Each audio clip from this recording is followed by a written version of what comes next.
Hi guys! Samahan nyo nga pala kaming mag-grocery para bumili ng mga candies. Syempre, para sa darating na Halloween na trick or treat sa October 31, 2024. Syempre, sa aming bahay. So, konting trivia lang. Bali, 5 years ko na po itong ginagawa. Pang 5 years ko na siyang ginagawa. Dati nagsimula lang ako sa 100 bata. Ngayon ay umaabot na sa 500 kilos. So, maliban sa October 31 na meron pa siyang October 29, nag-i-start yung mga bata na nag-iikot-ikot na.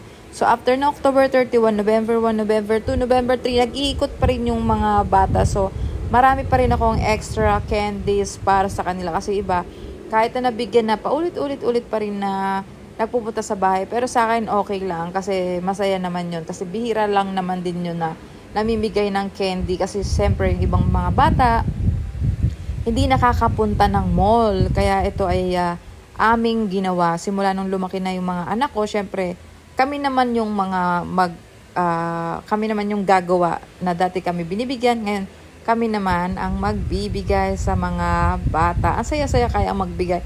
Kahit sabihin mo na small amount lang to, siyempre kahit papaano, may napapasaya tayong mga bata, 'di ba? So, kayo, kayang-kaya nyong gawin yan. Basta't ginusto nyo. Kahit maliliit na candy. Kasi may maraming bata. Uso na kasi ngayon yan ngayon na yung mga bata nag-iikot. So, ayan, naka-3 box. So, meron pa akong in-order dito sa bahay sa isang black app. Tapos yan, pinamerienda ko yung 2 anak ko. Siyempre, naggutom sila kasama ko na grocery. Oh, yeah. So, happy rin ang anak ko. Thank you for watching. Bye!